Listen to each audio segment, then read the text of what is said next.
RT Charger Restoration, Part 7. Okay, we're going to be installing the quarter panels on the charger project, but before we do, we're going to be addressing an often overlooked area that should be always completed first, and that is rebuilding the door hinges. Okay, we have a lower hinge here, and I'm moving it, and you can see the play. Now what is causing that is the door hinge pin bushings, which are made out of brass, are worn. And that happens because of opening the car door multiple times over the years. It just causes those to wear out. So we're going to address that first. Oh, here's another really good shot of that. Yeah, you can see that little movement. That little movement there will translate into the door being very sloppy or dropping down when it's opened and shut. So we're going to drive this pin out.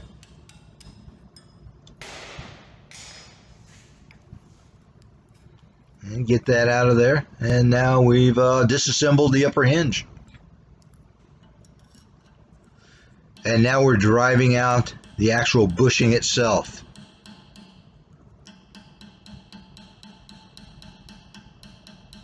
And these are brass, and if you overpower them, they will crack and chip off. So we want to try to dry those out as one unit.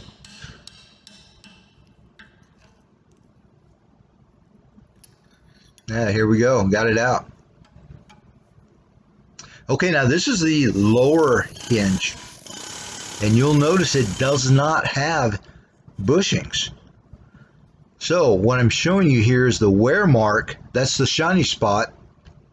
Now if that is excessively worn, then we replace the hinge pin. And so now I've got these all nice and cleaned up, and I've used some epoxy paint here, and we're ready for assembly. So we're going to lay our shop rag in there. We don't want to scar up our newly primered parts.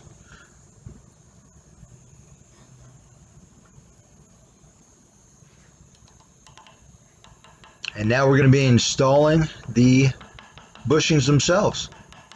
And keeping in mind, like I had mentioned earlier, they are brass, and that's why I'm using a soft-faced hammer to seat those. We want to start those square and drive them in square. Otherwise, they are prone to break, and then we'd have to start the whole process all over again. So we've got our hinge pin going in, and we'll drive that down as far as possible. And you'll notice it has knurls, so that's going to require it being pressed into place. And a little trick I like to use is just sandwich a piece of aluminum in between the air hammer bit and the actual hinge pin head. And that's so that we don't damage it or scar it up really badly, chew it up. It just looks really unprofessional.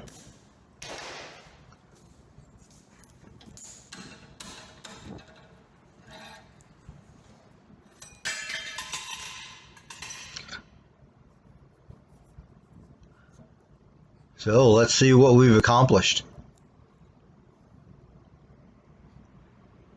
Yeah, everything looks good. It's nice and tight now.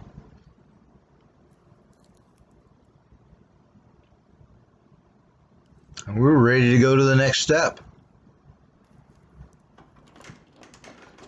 So we're installing the upper hinge now.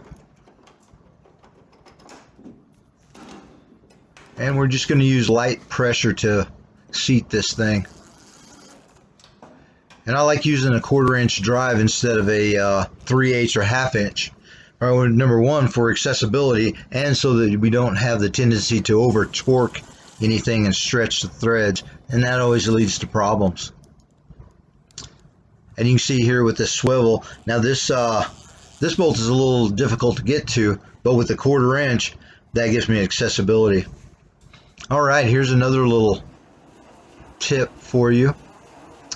I work by myself a lot, so I thread this longer bolt in, and now I'm able to hold the door and then put a nut on instead of trying to fish bolt into place and then try to screw it down. Just works a lot easier.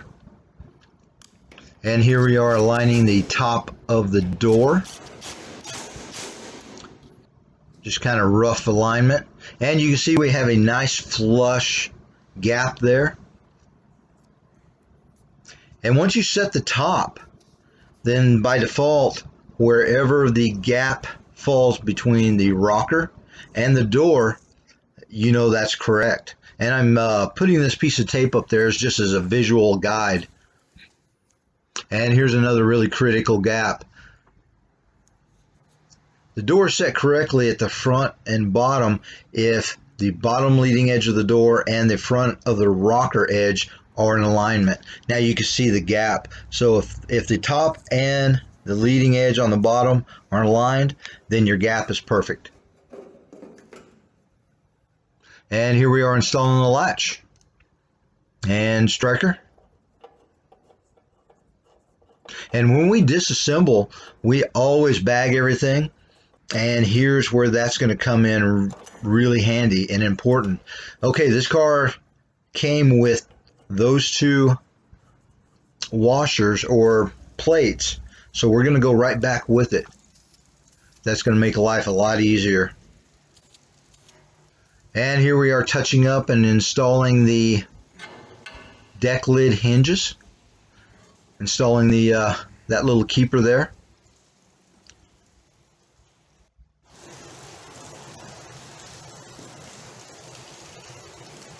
And then here's just a cool shot of the articulation of that hinge and how it works. And so now we're going to prep this pan. And we'll have to re-prep it later when before paint, but it's a lot easier to start that now and then just come back over and touch it up. And we've already applied some primer to the areas that were bare where we had accomplished the welding. And here's just a shot of all of the work that's been accomplished to this point. The doors are set and aligned. We've installed the hinges, prepped our pan. We're ready to go. Here we come, quarter panels. Hey, thanks for watching.